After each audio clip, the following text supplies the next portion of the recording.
Keren banget. Nah, tuh. Lasagna, mie, dan calamari ini tersaji dengan tampilan yang cantik. Siapa sangka, semuanya terbuat dari raw food atau bahan mentah minim pemanasan yang diambil langsung dari kebun permakultur milik Chef Made Runata. Luar biasa kan? Sinar mentari memberi kehangatan pada ragam tanaman pangan di kebunnya. Di hari yang cerah itu, Chef Made mengajak saya memetik bahan makanan untuk diolah menjadi hidangan. Tapi kita cari yang ini. Ini kebetulan ada ini. Wah, lihat nih. Toh, ya kan? Gede banget. Oke. Kita petik kan? Kita petik. Oke. Nah, Ini saya pegang. oke. Ambil tisu nggak, Dek? Labu Ambil ya. tisu nggak, Dek? Orang Labu. kenalnya Selain labu, ada pula terung dengan warna yang sangat mencolok. Wih, Tuh lihat tuh. warnanya keren banget.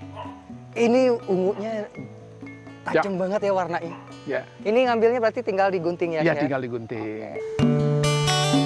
Jarak antara tanaman yang satu dengan yang lain tidak berjauhan, hanya dibatasi sabut kelapa melingkar sebagai pembatas. Itu biasa. Semua hidup rukun bertetangga berbagi unsur hara, air, dan sinar matahari. Permaculture itu kita bisa nanam tomat seperti itu kan? Bersebelahan dengan? Ya, bersebelahan dengan timun, bersebelahan dengan lettuce, artinya dia saling membantu. Oke. Dia akan saling membantu, Iya. ya kan? Kalau ada bugnya datang, binatang yang mau makan ini, mungkin ini, nggak usah datang ke sana karena ini ada ini gitu loh. Yang nggak cocok dengan Nggak tumbuhan cocok ini. dengan ini, gitu loh, gitu. Ahli permakultur Institut Pertanian Bogor, Fahrizal Narsh, menuturkan, pada prinsipnya permakultur mengadopsi konsep keragaman hayati yang ada di hutan. Permakultur itu memimikri, mengikuti, mengkopi, paste keberagaman yang ada di dalam hutan ke dalam prinsip desainnya. Sehingga begitu keberagamannya ditingkatkan, tingkat kemantapan dia dan kestabilan dia sebagai sebuah sistem semakin tinggi, semakin kuat. Yang kita omongin, kita memberikan binatang. Sesekali saya menemukan bekas gigitan serangga yang memakan buah. Ya, proses organik tidak menggunakan pestisida, sehingga setiap organisme yang hinggap diberi kesempatan yang sama untuk hidup. Filosofinya pun mungkin juga dalam kehidupan sehari-hari ya, Sama, Chef ya? sama Kita hidup sebenarnya. berdampingan sama siapa Sama. saja. Sama. Ya. Kita kan butuh hidup. Kalau kita bisa hidupkan tanah ini, berarti ulat tanah itu kan hidup di bawah. Oke. Itu memberikan dia kesuburan. Wah. Coba lihat itu. Loh? Ih, seger banget ininya Ya. ya. Bentukan Ya. ininya. Ya. Nah, tuh. Coba lihat. Efek jangka panjang metode permakultur tak main-main. Keberlangsungan ekosistem hingga kemandirian pangan dapat terwujud. Ya, kalau 10% dari komunitas kita menanam gitu, memiliki halaman pekarangan yang secara produktif itu memberikan makanan, maka tidak ada isu sebetulnya terkait dengan scarcity atau kekurangan terhadap pangan gitu ya. Malah kita bisa kemudian disebutnya dengan food abundance gitu ya. Kita punya bisa kelimpahan pangan. Ini yang sebetulnya cita-cita food security.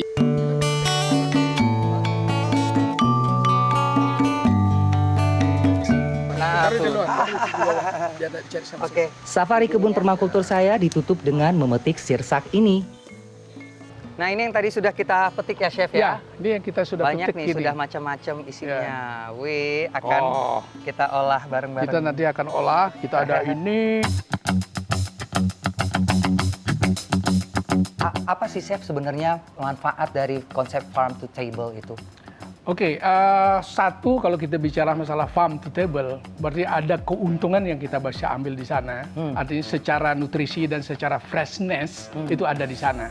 Dan kita juga tidak akan membutuhkan chiller lagi, gitu istilahnya kan. Ya. Chiller kita untuk ada di kebun kita sendiri. Betul. Apa yang kita butuhkan kita ambil dan kita dengan segera kita masak atau kita buat sesuatu, akhirnya kita mendapat nutrisi yang full di sana. Maksimal, 100% ya? yang maksimal. Semua bisa kita masukin satu persatu ya. Mungkin Resep yang dikembangkan Chef Made tak hanya pada bahan dasarnya saja, tetapi juga bumbu racik dan saus mayones ia olah dari bahan mentah atau raw food. Ini ya, ya. coba.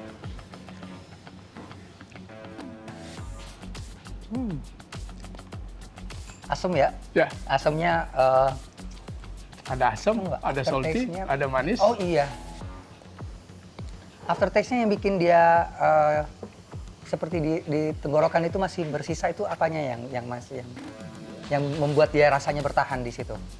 Sesame. Oh yes, sesame. Nah. Bila selama ini raw food identik dengan rasa yang kurang menggugah selera, namun tidak dengan kreasi Chef Made. Ia berhasil membangun cita rasa seperti nuansa daging, saus, hingga rasa menyerupai hidangan laut. Oke, Saya mau coba. ya silakan, silakan. Ya silakan. Bareng aja ya. Oke, boleh. Kita coba. Oke, kita coba Nah, ya. Ya. Hmm, Enak ya. hmm. Ada crunchy-nya. Ya. Sambil ngunyah, saya sambil ngedengerin keras dari Ya. gigitan saya sendiri. Terus, akan ada. Ya. Cita rasa olahan Chef Made membongkar persepsi memori kita tentang makanan mentah. Vegan calamari ini misalnya. Biasanya calamari berupa cumi-cumi, Chef Made mengolah kelapa kenyal diberi sensasi rasa rumput laut yang membuat saya takjub. Rasanya persis seperti menggigit cumi-cumi. Apa yang saya dan Chef Made olah tentu menghasilkan sampah sisa makanan. Semuanya dikembalikan ke kebun permakultur dalam bentuk kompos. Siklus itulah yang menjadikan kebun permakultur bertahan. Membutuhkan. Jadi pupuknya pun semua Semua natural. dari bahan mereka sendiri. Betul, ya, dari yang sudah bahan kita mereka ambil sendiri. gitu ya. Apa yang kita ambil, kita punya trimmingnya, sisanya kita kembalikan lagi, kita olah kembali. Nanti kita cuci dia. Ya kan? Chef Made percaya, tumbuhan punya cara berkomunikasi dengan manusia. Komunikasi itu dimanifestasikan lewat hasil pangan yang terus berproduksi. Asalkan tangan-tangan manusia merawat mereka dengan sepenuh hati.